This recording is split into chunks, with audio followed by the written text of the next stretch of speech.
আসসালামু আলাইকুম। আজকে আমাদের আলোচনার বিষয় হচ্ছে গতিবিদ্যা। তো এখানে আমরা যে বিষয়টা নিয়ে আলোচনা করি সেটা হচ্ছে যে কোনো একটা বস্তু যদি গতিশীল হয় তাহলে তার গতির প্রকৃতিটা কেমন হবে, বা মনে করো যে কোনো বস্তুর একটা অবস্থান আছে, তো অবস্থানের পরিবর্তনটা কত দ্রুত হারে হচ্ছে সেটাকে আমরা নরমালি গতি বলে থাকি। আবার এই অধ্যায়ে আরো একটা বিষয় আছে, সেটা হচ্ছে ত্বরণ। যে যদি গতিটা যদি পরিবর্তিত হয় সেটাকে আমরা বলি ত্বরণ। অর্থাৎ অবস্থানের পরিবর্তন হচ্ছে তোমার অবস্থান বা সরণের যে পরিবর্তনটা সেটা হচ্ছে বেগ, আর বেগের যে পরিবর্তন সেটা হচ্ছে ত্বরণ। তো এই বিষয়গুলোকে ডিফাইন করার জন্য আমাদের আরো বেশ কিছু বিষয় সম্পর্কে জানার দরকার হয়। এবং মনে করো যে আমি যে কোনো একটা বস্তুর কথা চিন্তা করি, যে মনে করো যে একজন লোক রহিম, সে এই জায়গাতে দাঁড়িয়ে আছে।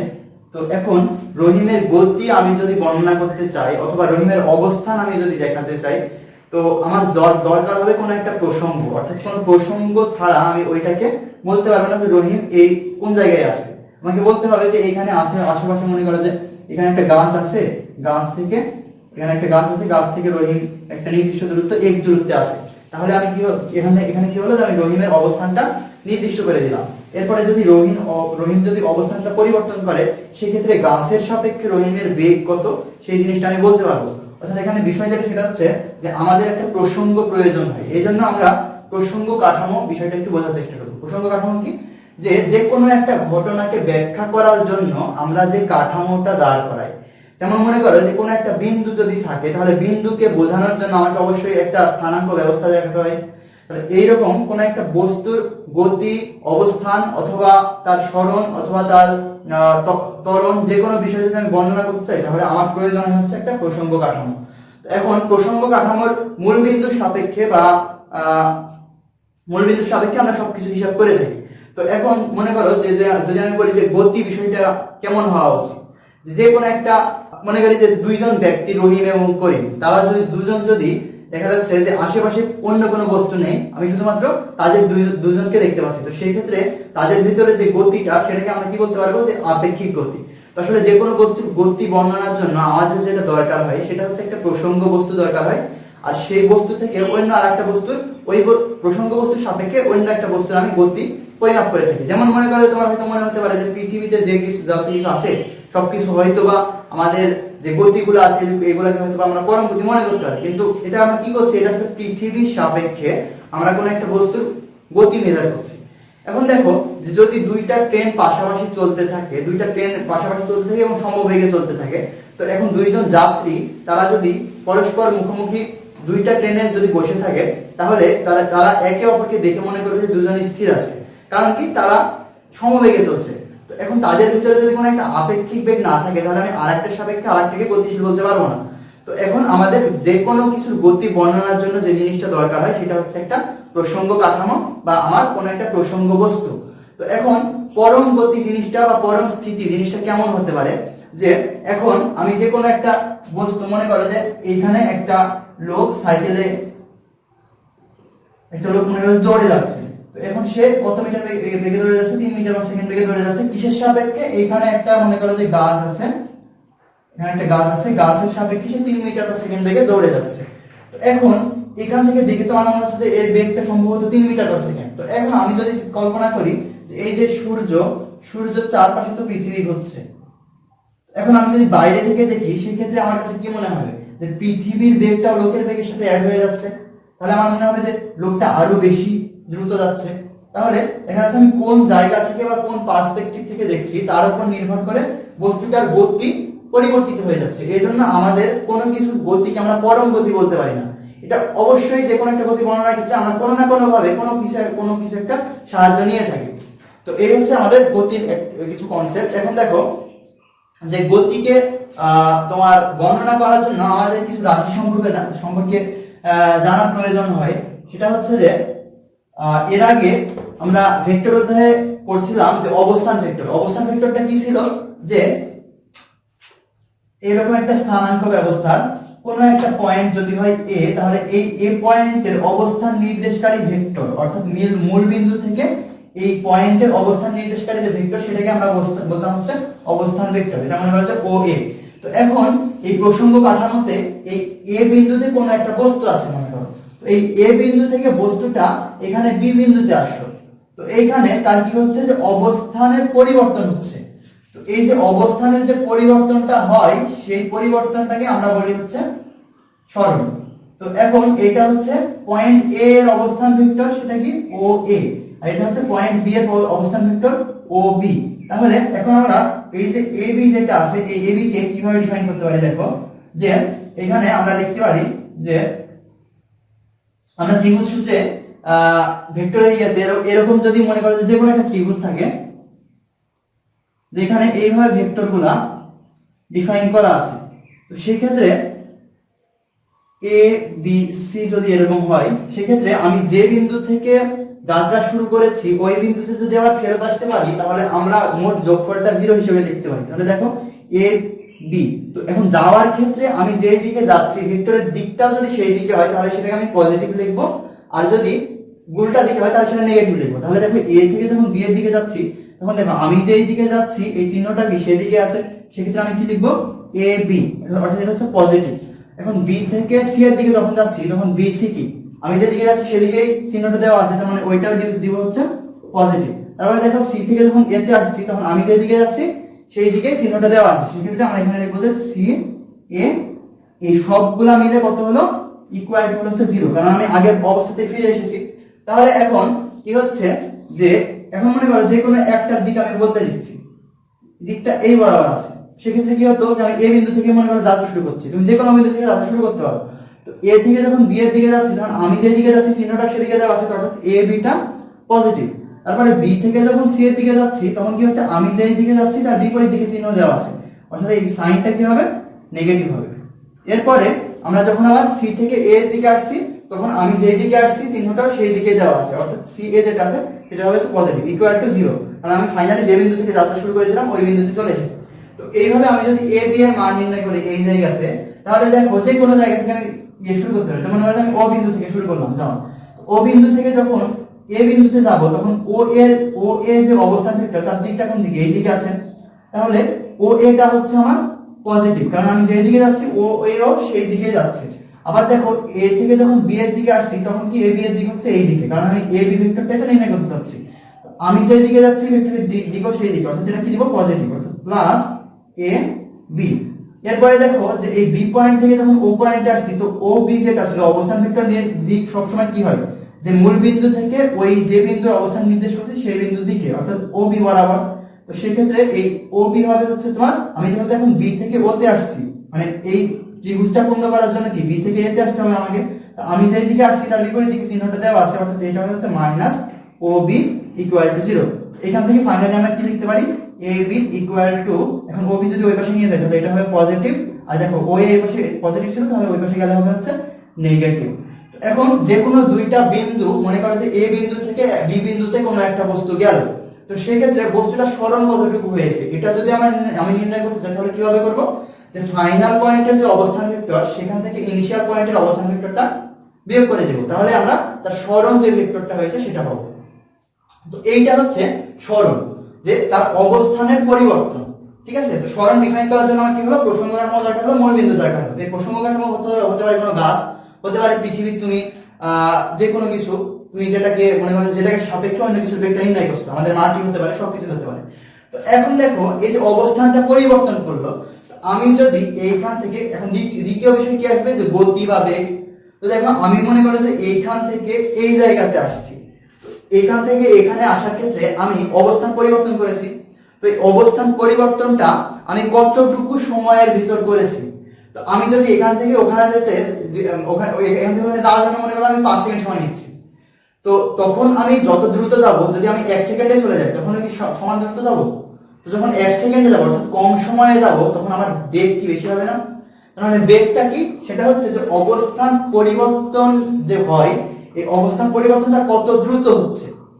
তো এখন আমরা যে ইয়াটা আছে যে বেগ হচ্ছে যে অবস্থানের পরিবর্তনটা কতটা দ্রুত হচ্ছে, তাহলে দেখো যে আমরা যদি সরণকে বলি হচ্ছে s আর বেগকে যদি বলি হচ্ছে v, তাহলে v কার্ড আমরা কি লিখতে পারি, দেখো যে অবস্থান পরিবর্তন কত দ্রুত হচ্ছে বা অবস্থান পরিবর্তনের হার সেটা কিন্তু আমরা v বলি, ঠিক না।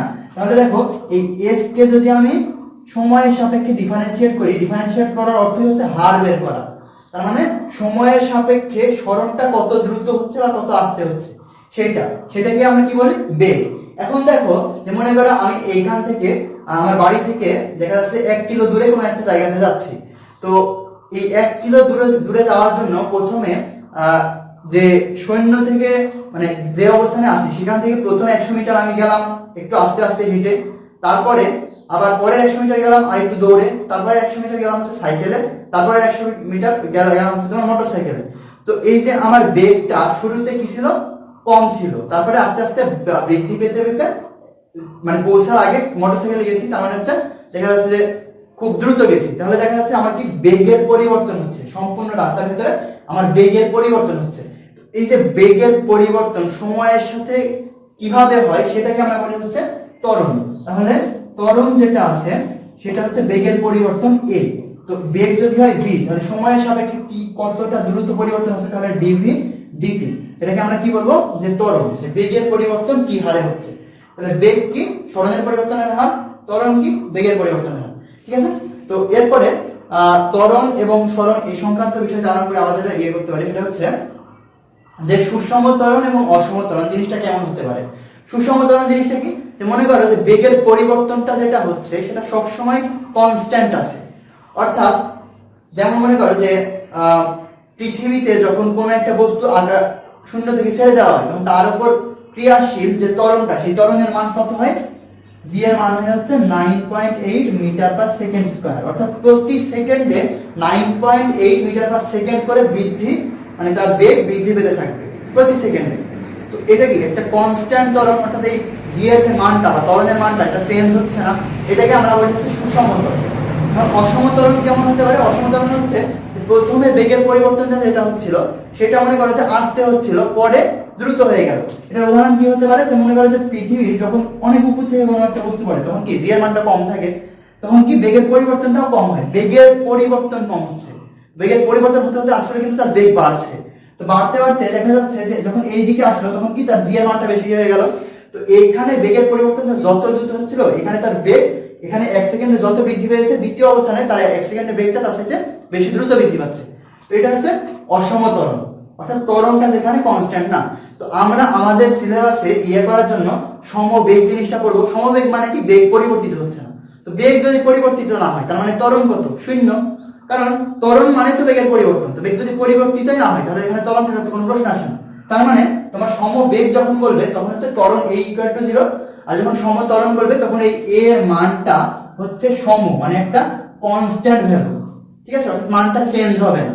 তো আমাদের বইয়ে শুধুমাত্র এই দুইটা কেস নিয়ে আলোচনা করা আছে, আর অন্যান্য অধ্যায়ে গেলে ত্বরণ সম নয় এরকম কিছু কেসও আমরা দেখতে পাই, ওইগুলো আমরা পরবর্তীতে আলোচনা করব। তো আপাতত দেখো আমাদের বইয়ে যে সূত্রগুলো আছে সেই সূত্র যদি আমরা দেখতে চাই, যে প্রথমে মনে করো যে সমত্বরণের সূত্র আমরা কি জানি, যে সমত্বরণ কথাটা যখনই বলবো তখন আমাকে বুঝতে হবে যে a যেটা আছে সেটা হচ্ছে কনস্ট্যান্ট, মানে এই a এর মানটা হচ্ছে একটা ধ্রুবক। ঠিক আছে, সময়ের সাথে পরিবর্তন হয় না a এর মান, ত্বরণের মান। তো এখন দেখো আমরা কি জানি, আমরা জানি যে আমরা এইভাবে লিখতে পারি যে a যেটা আছে মানে ত্বরণ যেটা আছে, ত্বরণকে আমি সবসময় কিভাবে লিখতে পারি, dv/dt না, অর্থাৎ বেগের পরিবর্তনের হার, বেগটা কত দ্রুত পরিবর্তিত হচ্ছে এটাকে তো আমরা ত্বরণ বলি। তো এখন দেখো এখানে কি করতে পারি, যে এই জায়গাতে যে dt যেটা আছে সেটাকে যদি এই পাশে গুণ করি তাহলে কি হবে, যে a dt = v, সরি এখানে হচ্ছে dv। তো এখন দেখো যে আমরা এটা যদি ইন্টিগ্রেট করি তাহলে কি হবে, যে উভয় পাশে আমি ইন্টিগ্রেশন করছি। ইন্টিগ্রেশন করার সময় কি বলছিলাম, যে a হচ্ছে একটা ধ্রুবক, সেটা সময়ের উপর নির্ভরশীল না। তো যদি ধ্রুবক হয় তাহলে ইন্টিগ্রেশনের কি বাইরে নিয়ে আসতে পারি, তাহলে a কে আমরা ইন্টিগ্রেশনের বাইরে নিয়ে আসলাম, আর এখানে dt তার মতো থাকলো, আর এই জায়গাতে ইন্টিগ্রেট করছি dv। তো এখানে 1 এর ইন্টিগ্রেশন তো t হবে, আর এখানে 1 এর ইন্টিগ্রেশন v হবে, তো এখানে v এর সাপেক্ষে এখানে t এর সাপেক্ষে করছি। তো দেখো আমার এখানে লিমিট দিতে হবে। তো লিমিট যদি দিই, আমি যখন সময় গণনা শুরু করলাম তখন মনে করো যে সময়টা ছিল 0, যখন আমি সময় গণনা শুরু করলাম অর্থাৎ ঘটনা যে সময় ঘটা শুরু হলো তখন ছিল বেগ হচ্ছে 0।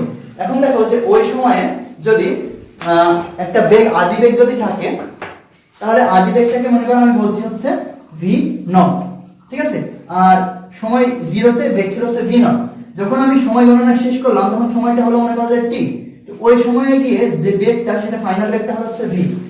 এখন আমি কি লিখতে পারি, আমি এখন লিখতে পারি যে এটা মনে করো ইন্টিগ্রেট করলে কি পাবো যে a t এর ভ্যালু কত, প্রথমে ছিল 0 পরে হলো হচ্ছে t, আর এখানে কি v পাচ্ছি, যেহেতু 1 এর ইন্টিগ্রেশন করলে কি আসে যে মনে করো ইন্টিগ্রেশন অফ dx, 1 এর ইন্টিগ্রেশন কি আসে এর ভিতরে কিছু নেই মানে 1 আছে, তার মানে আসে হচ্ছে x, এখানে x এর পাওয়ার কত ছিল 0, তাহলে পাওয়ার 1 বাড়লে x এর পাওয়ার কত হবে 1 ডিভাইডেড বাই পাওয়ার 1 নিচে ভাগ অর্থাৎ 1। সিমিলার কাজটা এই জায়গাতে করছি এখানে করছি, এখানে যখন x এর সাপেক্ষে করতাম তখন x পাচ্ছি, যখন v এর সাপেক্ষে তখন v, যখন t এর সাপেক্ষে তখন t, বুঝা গেল? এখানে প্রথমে v0 তারপর হচ্ছে v। তাহলে দেখো আমি কি করি যে প্রথমে আপার লিমিটটা বসাই, তাহলে a এর সাথে t গুণ করলাম minus a into lower limit to 0, তাহলে ওটা তো বসানোর দরকার নাই। তা এই পাশে এসে কি হলো দেখো যে v আর v0, তো প্রথমে আপার লিমিট যদি বসাই তাহলে v এর জায়গাতে v বসালে v থাকলো মাইনাস v এর জায়গাতে যখন v0 বসাবো তখন v0 হলো। ফাইনালি আমি কি সূত্র পেলাম, ফাইনাল সূত্র যেটা পেলাম সেটা হচ্ছে যে v is equals to v0 plus a t। ঠিক আছে, যে t সময় পরে আমি বেগ যদি নির্ণয় করতে চাই তাহলে t সময় পরের বেগ v ইকুয়াল টু হচ্ছে আদি বেগ প্লাস ত্বরণ ইনটু সময়। ঠিক আছে, তো এখন দেখো যে আমি সিমিলার আরো একটা কাজ করতে পারি, যে এই যে v এর একটা সমীকরণ পাওয়া গেল, তো v এর সমীকরণের ভেতরে দেখো t আছে না, t মানে কি, t মানে হচ্ছে সময়, অর্থাৎ এখন যে বেগটা আছে এখন এই বেগটা সমবেগ না, বেগটা সময়ের উপর নির্ভরশীল। এখন বেগ যদি সময়ের উপর নির্ভরশীল হয়, দেখো আমরা কি জানতাম যে v বেগকে কিভাবে লিখতে পারি, বেগ মানে হচ্ছে সরণের পরিবর্তনের হার, তাহলে ds dt অর্থাৎ সরণটা যে হারে পরিবর্তিত হচ্ছে তাহলে ds dt লিখলাম। এখন আমি এই dt কে মনে করো গুণ করে দিছি, তাহলে dt v dt equal to dx। তো এখন যখন ইন্টিগ্রেট করব এই জায়গাতে a ছিল একটা কনস্ট্যান্ট, এর জন্য a কে বাইরে বের করে নিয়ে আসতে পারছি, কিন্তু এখানে তো এই v তো কনস্ট্যান্ট না, v এর মানটা t এর সাথে পরিবর্তিত হয়, অর্থাৎ এখানে আমাকে ইন্টিগ্রেট করা লাগবে। তাহলে দেখো যে আমি যখন ইন্টিগ্রেট করব তখন v এর জায়গাতে এই সমীকরণটা যদি বসিয়ে দিই তাহলে কি পাবো, পাবো যে v0 প্লাস a t তার সাথে আসছে হচ্ছে তোমার dt, আর এই জায়গাতে আসছে হচ্ছে ইন্টিগ্রেশন ds।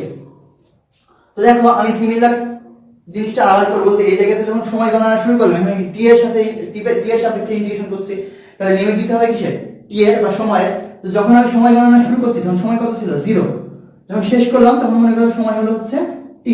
তো আবার দেখো যে যখন সময় গণনা শুরু করলাম ওই সময়ে যদি তোমার সরণ থাকে 0 তাহলে 0 লিখলাম, আর পরে সরণ হলো মনে করো যে s। ঠিক আছে, তো ফাইনালি দেখো এখানে যদি ডিফারেন্সিয়েট করি তাহলে কি পাবো, এই জায়গাতে v0 যেটা এটা কি আদি বেগ, তো আদি বেগ মানে কি t ইকুয়াল টু 0 সময়ে যে বেগটা ছিল ওইটা তো একটা দেখা যাচ্ছে যে ধ্রুব মান, ঠিক না, প্রথমে যে বেগটা ছিল ওটা তো আমি চেঞ্জ করতে পারবো না, ওই প্রথমের বেগটা ওই v0 যে মানটা সেটা হচ্ছে একটা মান বা ধ্রুব মান। এটা যদি ধ্রুব মান হয় তাহলে ওই ধ্রুবকের সাপেক্ষে যখন ইন্টিগ্রেশন করব তখন শুধুমাত্র একটা t আসবে না, তার মানে এখানে আসলে হচ্ছে v0 t, অর্থাৎ t এর পাওয়ার এখানে ছিল 0, এক বেড়ে হলো হচ্ছে t, তারপরে প্লাস a এর মতো থাকলো, দেখো t এর পাওয়ার এখানে কত আছে 1, তাহলে আরো এক যদি বাড়ে তাহলে হবে হচ্ছে t স্কয়ার আর ডিভাইডেড বাই 2। ঠিক আছে, এখানে যে a যেটা আছে ত্বরণ সেটাও কি কনস্ট্যান্টের মতো কাজ করছে, কারণ কি আমরা এখানে বলে দিচ্ছি যে প্রথমে বলছি যে এখানে সব ক্ষেত্রে সমত্বরণের জন্য সূত্রগুলো আমরা প্রতিপাদন করছি, তাহলে t স্কয়ার। ঠিক আছে, এখন লিমিটটা যেহেতু 0 থেকে t, তো 0 থেকে t যখন 0 বসাবো তখন এটা মানে t যখন বসাবো তখন এটা এখানে t এখানে t, যখন 0 বসাবো মানে এটাও 0 এটাও 0, অর্থাৎ 0 বসানোর দরকার নেই। ইকুয়াল টু এখানে দেখো যে ইন্টিগ্রেট করলে কি পাবো, শুধুমাত্র s পাবো না, s পাবো। তো ফাইনালি কি আসলে দেখো যে s is equals to v0 t plus half a t square.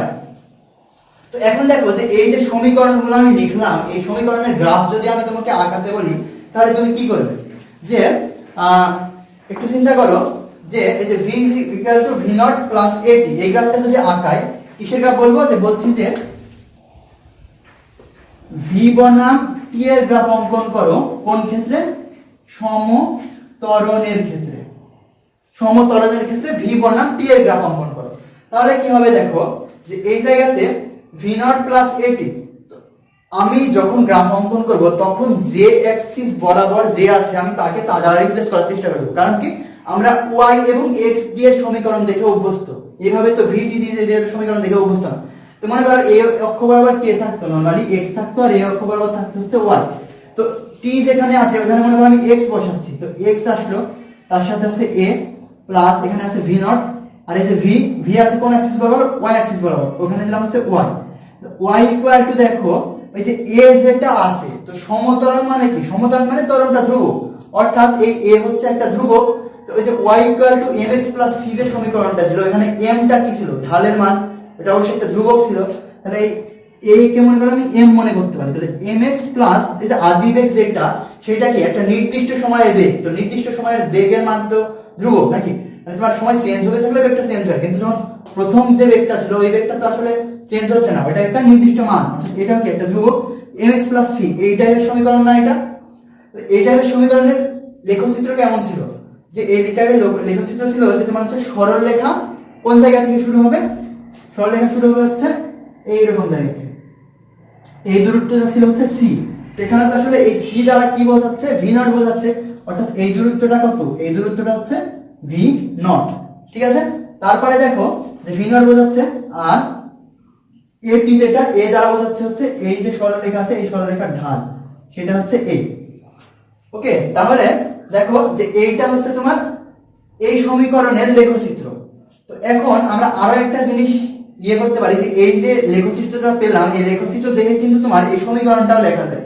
কিভাবে, যে দেখো আমি যদি এখানে মনে করো যে এতদূর পর্যন্ত গেলাম, দিয়ে বললাম এই সময়টার নাম হচ্ছে t, তো এই সময়টার নাম যদি t হয়, এখানে যে সময় সেটার নাম হচ্ছে t, এই যে দূরত্বটা, এটা তো x অক্ষের বরাবর দূরত্ব, এই দূরত্বটাকে আমরা বলবো হচ্ছে t, ঠিক না, এই দূরত্বটার নাম হচ্ছে t। তাহলে দেখো যে এই জায়গাতে আমি যদি এই ক্ষেত্রফল যেটা আছে, ক্ষেত্রফলটাকে যদি দুই ভাগে ভাগ করি, তাহলে কি কি পাই, নিচের যে অংশটা আছে এটাকে একটা সামান্তরিক, এই সামান্তরিকের যে ক্ষেত্রফল আছে সেই ক্ষেত্রফলকে আমরা কি বলতে পারি, সেই ক্ষেত্রফলকে বলতে পারি হচ্ছে এই দৈর্ঘ্য ইনটু এই দৈর্ঘ্য, ঠিক না।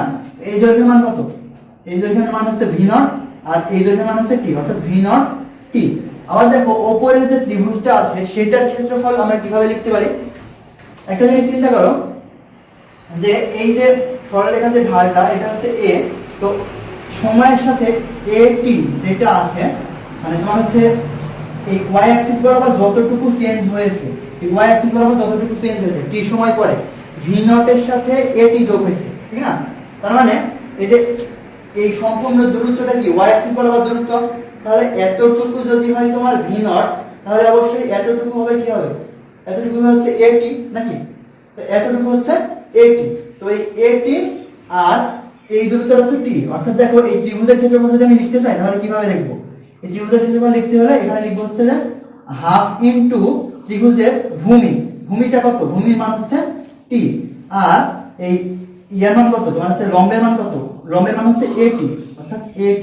তো ফাইনালি এই দুইটা ক্ষেত্রফল যদি লিখি তাহলে কি আসে, যে v not t plus half at square, ঠিক আছে। তো এখন দেখো যে আসলে v বনাম t লেখচিত্রের যে ক্ষেত্রফলটা আছে, এই ক্ষেত্রফলটাকে আমরা বলি হচ্ছে সরণ, ঠিক আছে। এখন সমতলের ক্ষেত্রে এটা হচ্ছে তোমার সরণের সমীকরণ, তো আমরা লেখচিত্র থেকে সমীকরণটা আসলে ইয়ে করতে পারি। তো এখন এই ছিল হচ্ছে আমাদের তারপরে হচ্ছে দেখো যে আরো একটা সমীকরণ আমরা দেখে আসছি, যে সরণ যদি দেওয়া থাকে, এই যে সমীকরণটা আছে এই সমীকরণকে আমি কিভাবে লিখতে পারি, a dv dt। তো আমি সরণ এবং বেগের মধ্যে সম্পর্ক স্থাপন করতে চাচ্ছি, তাহলে কি এই t যেটা আছে t টাকে আমি চাচ্ছি একটু ইয়ে করতে, তাহলে দেখো যে dv ds লিখলাম, আর এখানে ds dt লিখলাম, কি কারণে, কারণ এখানে আমি সরণ নিয়ে আসতে চাচ্ছি আর বেগটাকে বাদ দিতে চাচ্ছি। তো এই যে ds বাই dt যেটা আছে ওইটাকে আমরা কি জানি, এটাকে বলি হচ্ছে বেগ v। তাহলে এইটা যদি বেগ v হয় তাহলে কি হবে, যে dv ds তার সাথে আছে হচ্ছে v, এটা ইকুয়াল টু a। এখন দেখো ds যদি এর পাশে গুণ করি তাহলে কি আসে, যে a ds equal to v dv। এখন যদি আমি ইন্টিগ্রেট করি তাহলে এই যে এটা গেল, প্রথমে এই পাশে কি s, তাহলে s এর সাপেক্ষে সরণটা দিব, মানে s এর সাপেক্ষে আমি লিমিটটা দেব। তো প্রথমে মনে করো যে সরণ ছিল 0, পরবর্তীতে সরণ হয়েছে হচ্ছে s, আর বেগ প্রথমে ছিল হচ্ছে v নট, পরে বেগ হয়েছে হচ্ছে v। এটা যদি হয় তাহলে কি হবে, দেখো যে এখানে a কি সমতরণ যেহেতু, তার মানে a হচ্ছে একটা ধ্রুবক, তো ধ্রুবক বাদে এখানে যদি শুধুমাত্র a কে ইন্টিগ্রেট করি তাহলে আমি পাবো হচ্ছে এ এস, ঠিক আছে। আর এই পাশে যদি ইন্টিগ্রেট করি তাহলে দেখো ভি আছে, ভি এর সাথে কি করছি, অর্থাৎ ইন্টিগ্রেশনটা এরকম যে ইন্টিগ্রেশন x dx, তাহলে কি পাওয়ার এক বাড়ে আর নিচে পাওয়ারটা ভাগ হয়, অর্থাৎ হচ্ছে ভি স্কয়ার বাই 2।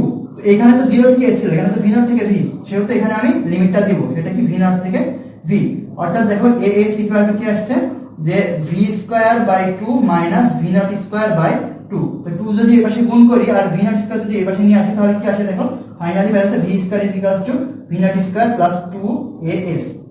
বুঝা গেল? তো এই হচ্ছে আমাদের মোটের উপর তিনটা সমীকরণ। এই তিনটা সমীকরণের যখন যেটা আমাদের প্রয়োজন হবে তখন সেটা আমরা অঙ্কে ইউজ করব। তো এই সবগুলোর বাইরে আর একটা সূত্র ছিল s is equals to vt, ওইটা দেখো এইখানে কিন্তু আমরা বের করে ফেলছি যে যদি তোমার সমত্বরণ যদি না হয়ে বলে যে সমবেগ, তো সমবেগ মানে কি a এর মানটা 0, তো a ইকুয়াল টু যদি 0 হতো তাহলে s ইকুয়াল টু কি হতো v নট t, বা আমরা যেটাকে বলে হচ্ছে ut, তাহলে এটা হচ্ছে আমাদের সমবেগের ক্ষেত্রে সূত্র। তো এই ছিল আমাদের মোটামুটি বেগের সমীকরণগুলা। এখন s is equals to v naught t plus half a t square, এটা সমীকরণ যদি আমি দেখতে চাই তাহলে এটা একটু কমপ্লেক্স হবে, তারপর একটু বোঝার চেষ্টা করো। দেখো যে প্রথমত এটা সম্পর্কে জানার জন্য আমাদেরকে জানতে হবে যে পরাবৃত্তের যে লেখচিত্র সেটা কেমন হয়।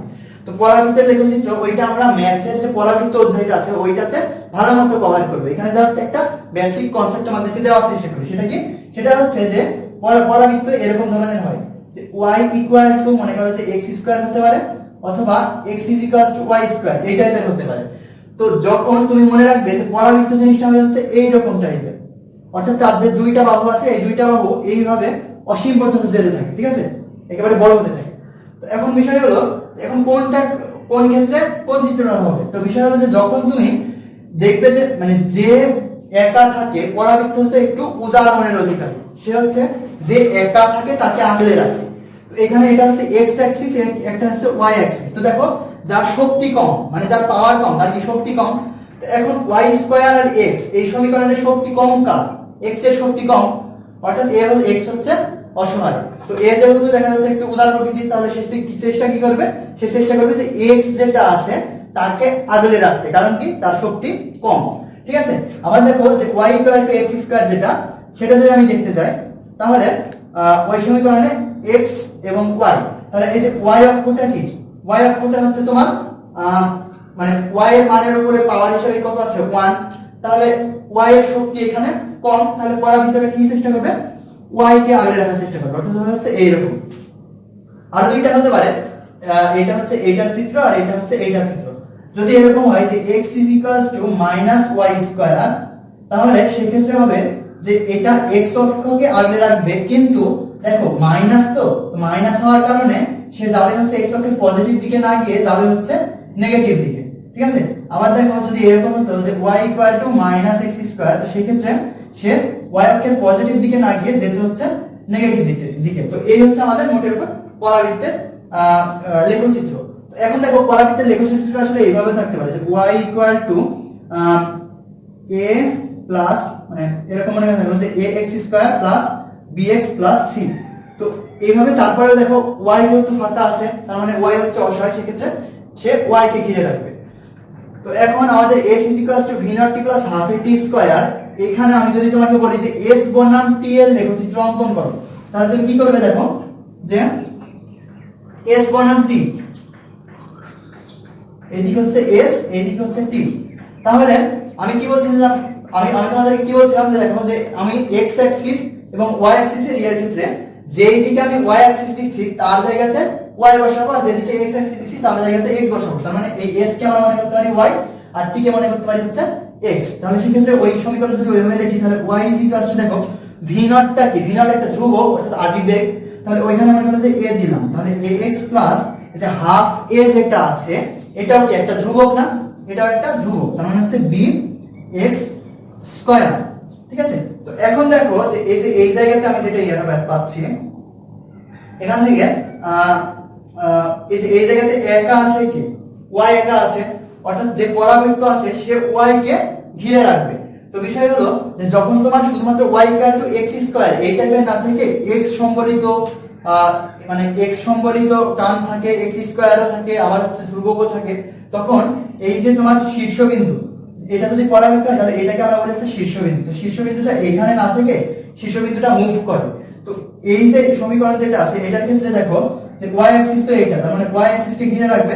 আর এই যে ax + bx স্কয়ার যেটা দেখছো তো এটা হচ্ছে তোমার তাহলে দেখো যে এই জায়গাতে এই যে পরাবৃত্তটা আছে এই পরাবৃত্তটা আসলে দেখতে হবে হচ্ছে এই রকম, ঠিক আছে? অর্থাৎ এর যে ইয়াটা আছে অ্যাক্সিসটা আছে সেই অ্যাক্সিসটা হবে y অ্যাক্সিসের সমান্তরাল। তো এটা যখন আমরা পরাবৃত্ত অধ্যায়ে যাব তখন আরো ডিটেইলসে আলোচনা করব। তো এখন দেখো এই যে সমীকরণ আছে না, এই সমীকরণে t এর মানটা আমি 0 থেকে শুরু করি। তো 0 থেকে শুরু করার জন্য আমার এই যে x = 0 যেটা আছে এর আগের যে পার্টটা আছে সেই পার্টটা বাদ চলে যাবে, ঠিক আছে? x = 0 এর আগের পার্টটা বাদ চলে যাবে, অর্থাৎ এখানে পরাবৃত্তের ইয়াটা হবে হচ্ছে এই রকম টাইপের, ঠিক আছে? এই হচ্ছে আমাদের লেখচিত্র, এই সমীকরণের লেখচিত্র। তো এখান থেকে দেখা যাচ্ছে যে আমরা সমীকরণ থেকে লেখচিত্র অঙ্কন করতে পারি। এরপরে আমরা যদি এখান থেকে আচ্ছা আরো একটা বিষয় আছে সেটা হচ্ছে যে আপেক্ষিক বেগের যে বিষয়টা, সেটা আমরা ভেক্টর অধ্যায়ে কিছুটা দেখেছি। দেখো যে দুইটা বস্তু যদি এইভাবে গতিশীল হয়, যে একটা এইদিকে গতিশীল VA আর একটা হচ্ছে এইদিকে গতিশীল VB, আমি যদি বলি যে A এর সাপেক্ষে B এর বেগ, যদি তোমাদেরকে এভাবে নির্ণয় করতে বলি তাহলে কি করবে, যার সাপেক্ষে বলবে তার বেগটা বিয়োগ করে দেবে। অর্থাৎ এই জায়গাতে V কার বেগ, B এর বেগ, কার সাপেক্ষে, A এর সাপেক্ষে, এটা ইকুয়ালটা হবে হচ্ছে যে VB - VA ভেক্টর, ঠিক আছে? এইভাবে আমরা আপেক্ষিক বেগটা নির্ণয় করে থাকি। এই জিনিসটা আসলে আমাদের কাজে লাগবে। তো আপেক্ষিক বেগ বিষয়টা কি, যে মনে করো যে তুমি একটা গাড়িতে চলে যাচ্ছ আর তোমার আরো একটা বন্ধু অন্য একটা গাড়িতে চড়ে সে অন্য একটা দিকে যাচ্ছে।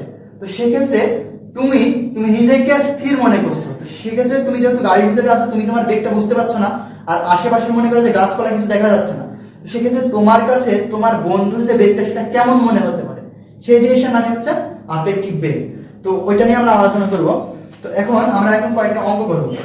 তাহলে দেখো যে একটি ট্রেন 10 মিটার/সেকেন্ড² সমত্বরণে চলতে আরম্ভ করলো।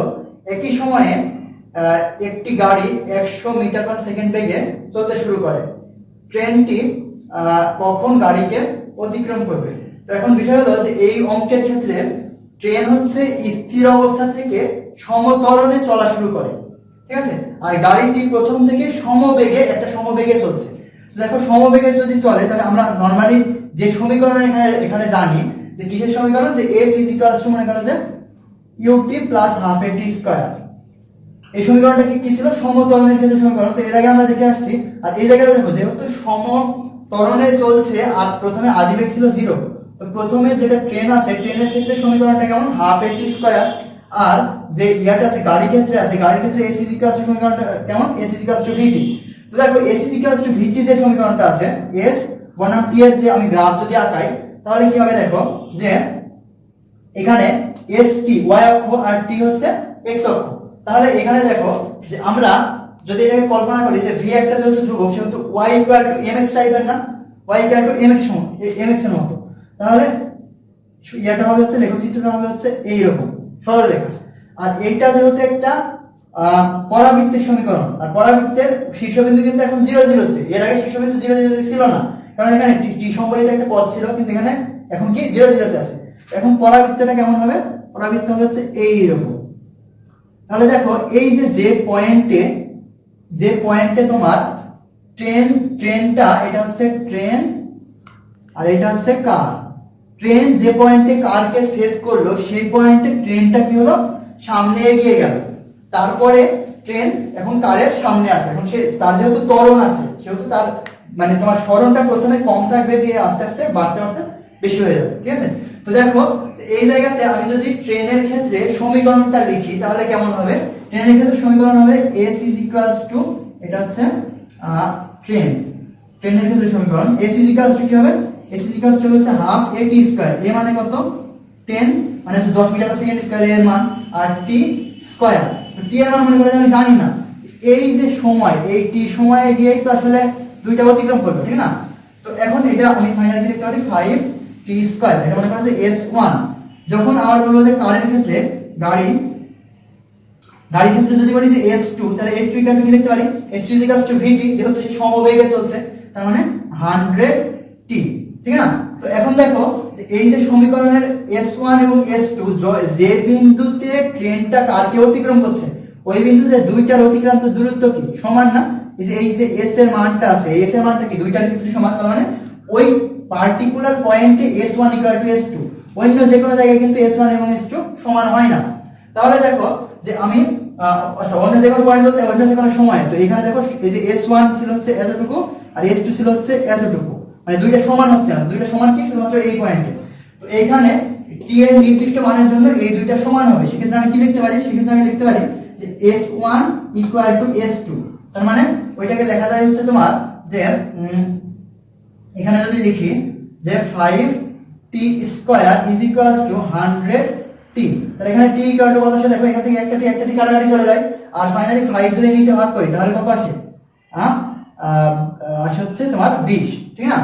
তাহলে অর্থাৎ 20 সেকেন্ড, এই 20 সেকেন্ড পরে ট্রেন যেটা আছে ট্রেনটা গাড়িকে অতিক্রম করবে। তাহলে দেখো খুব সহজ একটা অঙ্ক। তাহলে এরপরেটা দেখো কি হচ্ছে যে একটা লক্ষ্যস্থলে গুলি ছোড়া হলো, এখন 0.06 মিটার ভেদ করার পর গুলির বেগ অর্ধেক হয়ে গেল, এখন কি বলছে আরো কত দূর ভেদ করবে, মানে বিষয়টা হচ্ছে এরকম যে মনে করো এইটা ছিল হচ্ছে তোমার লক্ষ্যস্থল, এই দিক থেকে গুলিটা আসছে, গুলিটা আসার পরে যে সময়ে গুলিটা ভেদ করা শুরু করছে তখন আমরা এই জায়গাতে মনে করবো যে দেওয়ালে যে বাধাটা আছে সেটা হচ্ছে সম, অর্থাৎ এখানে একটা সমত্বরণ আছে, বিপরীত দিকে সম, মানে এটাকে আমরা বলবো মন্দন, যেহেতু বেগটা হ্রাস পাচ্ছে, তো সমমন্দন আছে।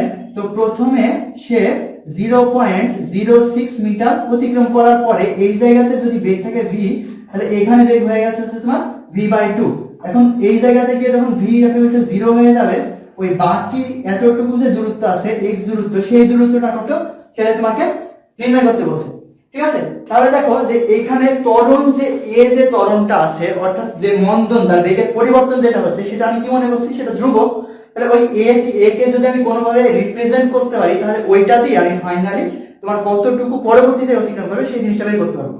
তো এখানে দেখো কার কার ভিতরে সম্পর্ক আমি নির্দেশ করার চেষ্টা করছি, ভি এ এবং এস, নাকি ভি এ এবং এস এদের মধ্যে সম্পর্ক স্থাপন করার চেষ্টা করছি। এখানে কি টি সংক্রান্ত কোনো তথ্য দেওয়া আছে অথবা প্রশ্নে কি সময় সংক্রান্ত কিছু জানতে চাচ্ছে না? দেখো ভি এবং এ আর এস এগুলা দিয়ে আমি সূত্র কি জানি, V square is equals to V naught square plus 2as, এটার একটা সূত্র জানি। দেখো যে প্রথম ক্ষেত্রে কি হবে, প্রথম ক্ষেত্রে যখন এইখান থেকে এই পর্যন্ত ক্ষেত্রটা মনে করো ধরলাম হচ্ছে 1, ওইখানে যদি আমি v square is equals to v not square plus 2as, তো এই জায়গাতে যেহেতু মন্দন সেহেতু আমি ওইটাকে মাইনাস 2as লিখলাম, যদি আমি প্লাস দিলাম সেক্ষেত্রে এর মানটা নেগেটিভ আসতো, সেটা সেম কথা। তো দেখো এইখানে আদি বেগটা ছিল তো v, নাকি এটা মনে করো v নট দিলাম, তাহলে দেখা যাচ্ছে যে এই পয়েন্টে যখন আসলো তখন শেষ বেগ মানে শেষ বেগ vটা কি হয়ে গেল v নট বাই 2, তাহলে এখানে কি হচ্ছে যে v নট বাই 2 কে স্কয়ার করলে v নট স্কয়ার বাই 4 আসে, ইকুয়াল টু আসছে হচ্ছে v not square minus 2as। তো এই জায়গা থেকে আমি a এর মানটা কত পাই, দেখো যে এটা যদি এই পাশে নিয়ে আসে আর ওইটা যদি ওই পাশে নিয়ে যায় তাহলে v নট স্কয়ার মাইনাস, মানে এইভাবে লিখি যে 2as ইকুয়াল টু কি হচ্ছে v not square minus v not square by 4, তার মানে হচ্ছে 3 v নট স্কয়ার বাই 4। আর ফাইনালি a ইকুয়াল টু কি পাই, a ইকুয়াল টু পাই হচ্ছে তোমার 3 v not square by 4s। তো এখানে s এর মান আবার কত, s এর মান হচ্ছে 0.06, ঠিক আছে? তো ওইটা আমরা ফাইনালি লাস্টে গিয়ে বসাই। তারপরে দেখো s হলো, এরপরে কি যে এই সিমিলার সমীকরণ এইখান থেকে এই অবস্থানের জন্য আমি ইউজ করতে পারবো। তো ওই অবস্থানে যদি ইউজ করি তাহলে দেখো v square is equals to v not square minus 2as, তাহলে এই জায়গাতে আবার দেখো এই যে v not square v square শেষ বেগটা কত, এই দ্বিতীয় ক্ষেত্রে শেষ বেগ হচ্ছে 0, এই দ্বিতীয় ক্ষেত্রে শেষ বেগ হচ্ছে 0 equal to v not square মানে দ্বিতীয় ক্ষেত্রে আদি বেগ, তার মানে v নট স্কয়ার হচ্ছে এইটা, ঠিক না, মানে v নট বাই 2, তার মানে v not square by 4 minus 2as, তো 2 আর a এর মান এখান থেকে কি বের হচ্ছে 3 v not square by 4s, 3 v not square by 4s। তো এইটা যেহেতু s দিয়েছি সেহেতু এই যে দূরত্ব আছে সেটাকে আমরা s1 দিলাম মনে করো, তো এখানে s1 থাকলো ফাইনালি। তো এখন এই জায়গায় গিয়ে আমি কি পাবো ফাইনালি, দেখো যে এখান থেকে গিয়ে পাচ্ছি হচ্ছে যে v নট স্কয়ার বাই 4 আর এটা আসে হচ্ছে যে তোমার আসবে হচ্ছে যে 6 ভি নট স্কয়ার বাই, আচ্ছা এই জায়গাতে একটা ভুল হচ্ছে, যে দেখো এখানে কি 4 ছিল না, তো 2 যদি আমি নিচে ভাগ করি তাহলে কি হবে, এটা 8s হবে, এটা হচ্ছে 8s, ঠিক আছে। তো 8s যদি এই জায়গাতে আসতো তাহলে 8s এই জায়গাতে আসলে 2 আর 8 কাটাকাটি গিয়ে নিচে থাকে কত, আচ্ছা এটা মনে করা যায় তাহলে 3 থাকলো, আর নিচে আসলে হচ্ছে 4s, ঠিক আছে, মানে 2 আর 8 কাটাকাটি গেল, তারপরে 4s আর তার সাথে আছে হচ্ছে s1, তাহলে এখান থেকে v নট স্কয়ার কাটা যায়, 4 কাটা যায়, অর্থাৎ s1 যেটা আছে এই s1 টা তো আমরা নির্ণয় করতেছি, সেটা ইকুয়াল টু কি হবে s/3 ইকুয়াল টু s এর মান কত ছিল, s এর মান ছিল হচ্ছে 0.06, দেখো 0.06/3 সমান সমান কত আসে 0.02। তো এইভাবে আমরা আমাদের অঙ্কটা করব। তো এখানে এই অঙ্ক কি কারণে করতে পারছি, কারণ ত্বরণ যেটা আছে বা মন্দন যেটা আছে বেগের পরিবর্তন সেটা হচ্ছে সম। এখানে আরো একটা জিনিস তুমি এটাকে আমরা একটু সহজ ভাবে করতে পারি, কিভাবে, যে যেটাকে আমরা মানে নরমালি শর্টকাট হিসেবে ইয়ে করতে পারি, যে দেখো আচ্ছা তোমাদের দেখার কিছু নাই, এটা আসলে মনে করে রাখতে পারো, সেটা হচ্ছে যে এখানে যদি মনে করে যে 0.06 এটা না বলে আমি বললাম যে x মিটার অতিক্রম করার পর বেগ 1/n অংশ অবশিষ্ট থাকে, 1/n অংশ অবশিষ্ট থাকে। এখন প্রশ্ন হলো যে তাহলে কতটুকু প্রবেশ করবে মানে আর কতটুকু প্রবেশ করবে। তো এই ক্ষেত্রে আর দূরত্ব মনে করে যে s দূরত্ব যদি আর অতিক্রম করে তাহলে সেই s হবে হচ্ছে x/n² - 1, ঠিক আছে, s x/n² - 1, অর্থাৎ প্রথমে সে এই x দূরত্ব অতিক্রম করেছে, তারপরে সে আবার মনে করে যে এখন আর s দূরত্ব অতিক্রম করেছে। তো বেগ যদি 1/n অংশ অবশিষ্ট থাকে, এখানে দেখো কি বেগ কি অর্ধেক হয়ে গেছে, অর্ধেক হওয়ার মানে কি 1/2 অংশ অবশিষ্ট আছে, তার মানে 1/2, অর্থাৎ এখানে n = কত 2, তাহলে n = 2 হলে আর x এর মান কত 0.06, তাহলে 0.06 ডিভাইডেড বাই 2 স্কয়ার করলে কত আসে 4 - 1 ইকুয়াল টু কি আসে দেখো 0.06 ডিভাইডেড বাই 3, তার মানে 0.02, ঠিক আছে, आंसर তোমার মিলে যাচ্ছে। তো এটা এরকম বলতে পারতো যে মনে করো যে 1/3 বেগ অবশিষ্ট থাকে, তো সেই ক্ষেত্রে n এর মান কত হতো 3 হতো, তো ওইখানে আমরা কি করতাম যে 9 - 1, বুঝা গেল। তো এখানে আসলে n² - 1 কোন জায়গায় আসছে দেখো এই জায়গাতে খেয়াল করো, এখানে আমি কি v নট স্কয়ার কে এই পাশে যখন নিয়ে যাচ্ছি তখন কি হচ্ছে যে v not square minus v not square by 4, তখন এখান থেকে দেখো যে এখানে যদি v not square minus v not square by n square আসতো তাহলে ফাইনালি কি পেতাম, ফাইনালি পেতাম হচ্ছে তোমার n স্কয়ার মাইনাস 1 তার সাথে হচ্ছে v not square by n square, finally কি আসলে n স্কয়ারটা কাটাকাটি যেতে যায়, তো ওখান থেকে আসলে নিচের n স্কয়ারটা আসে। তো প্রতিবেদনটা আমি করছি না, তোমরা জাস্ট এই জিনিসটা একটু মনে রাখবে, ঠিক আছে, তাহলে অঙ্ক তোমাদের এমসিকিউ এর ক্ষেত্রে জিনিসটা একটু সুবিধা দেবে। আর লাস্টে তোমরা একটা অঙ্ক তোমাদের জন্য ট্রাই করতে পারো, যে মনে করো দুইটা গাড়ির কথা বলছি, যে একটা গাড়ি এই দিক বরাবর যাচ্ছে হচ্ছে 30 কিলোমিটার/আওয়ার বেগে, আর তার সাথে 60 ডিগ্রি কোণে 60 ডিগ্রি অ্যাঙ্গেল করে আরেকটা হচ্ছে 40 কিলোমিটার/আওয়ার বেগে আরো একটা গাড়ি যাচ্ছে। তো এই ক্ষেত্রে এই যে দুইটা গাড়ি আছে, এই দুইটা গাড়ি এখন এইটা মনে করা যায় এই গাড়ি আর এই গাড়ির নাম হচ্ছে বি গাড়ি। এখন বলছি যে এ এর সাপেক্ষে বি এর বেগ, এ এর সাপেক্ষে বি এর বেগ, তাহলে বেগ কার বি এর বেগ, তার মানে ভি বি কার সাপেক্ষে এ এর সাপেক্ষে, মানে এ এর সাপেক্ষে ইকুয়াল কি বলতাম যে যার সাপেক্ষে সে বিয়োগ চলে যায়, তার মানে মাইনাস ভিবি নাকি, আর এটা হচ্ছে ভি এ, ও সরি মানে যার সাপেক্ষে তো এ, তো সেই ক্ষেত্রে ভি এ টা বিয়োগ যাবে আর ভি বি থেকে ভি এ টা বিয়োগ যাবে। তো দেখো এটা কিন্তু লিনিয়ার মোশন না, এই দুইটার বেগের দিক আলাদা, তো সেই ক্ষেত্রে এই অঙ্কটা কিভাবে করবে, যে দেখো যে ভি বি আর ভি এ যেটা আছে এইগুলোকে আমি এইভাবে লিখতে পারি না, এই দিকটা মনে করো আমি এক্স অ্যাক্সিস ধরলাম আর এই দিকটা ধরলাম হচ্ছে ওয়াই অ্যাক্সিস।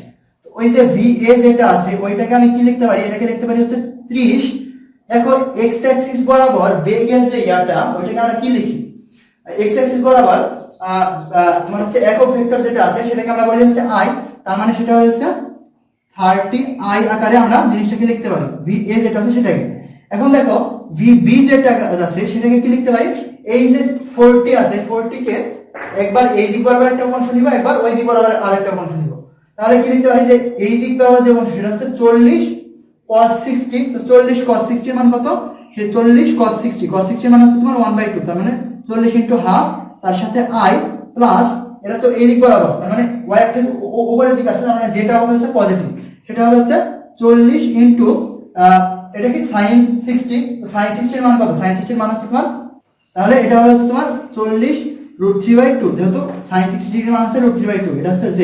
ঠিক আছে, এই দুইটা এখন তুমি যে এইভাবে বিয়োগ করে ফেলতে পারো। তার মানে কি হচ্ছে দেখো যে এটা আসবে হচ্ছে যে i প্লাস 20√3j, ঠিক আছে, মাইনাস vs যেটা আছে সেটা কি, সেটা হচ্ছে 30i। তো ফাইনালি কি পাই, ফাইনালি পাই হচ্ছে মাইনাস 10i প্লাস 20√3j। এখান থেকে তুমি মান দিক দুইটাই বের করতে পারো, মান বের করতে হলে এটার স্কয়ার দিক বের করতে হলে মানে বের করতে হলে tan ইনভার্স এটা বাই এটা। ঠিক আছে, তো আমাদের তোমার হচ্ছে প্রথম এই অধ্যায়ের প্রথম অংশের যে লেকচার ছিল এটা হচ্ছে এখানে শেষ হচ্ছে। তো আমরা দ্বিতীয় অংশে দ্বিমাত্রিক গতি নিয়ে আলোচনা করব। ওই অংশে আসলে তোমরা বুঝতে পারবে যে এই যে তোমার ভেক্টর অধ্যায়ে তোমরা যে জিনিসটা শিখলে যে ভেক্টরের বিভাজন, এটা আমাদের কি জন্য এতটা গুরুত্বপূর্ণ। এখানে দেখো ভেক্টরের বিভাজন কিন্তু আমাদের কাজে লাগছে, 40টাকে 2 ভাগে ভাগ করে ফেলছি। তো সিমিলারলি ওই ইয়াটাও কিভাবে কাজে লাগে ওটা আমরা দেখবো। আর তোমাদের যদি মানে ভিডিও মানে ভালো লেগে থাকে তাহলে লাইক দিবে, আর তোমাদের অন্যান্য যে এইচএসসি যারা বন্ধুরা আছে তাদের জন্য ভিডিওটা শেয়ার করবে, তারা ইনশাআল্লাহ এখান থেকে উপকৃত হতে পারবে। আর তোমার আগামী ভিডিও যেগুলো আপলোড দেওয়া হবে সেগুলো পাওয়ার জন্য সাবস্ক্রাইব করে তোমার হচ্ছে নোটিফিকেশনের জন্য যে বেল আইকন আছে ওটাতে ক্লিক করবে। ঠিক আছে, তো আজকের ভিডিও এখানে শেষ হচ্ছে। এতক্ষণ সাথে থাকার জন্য ধন্যবাদ।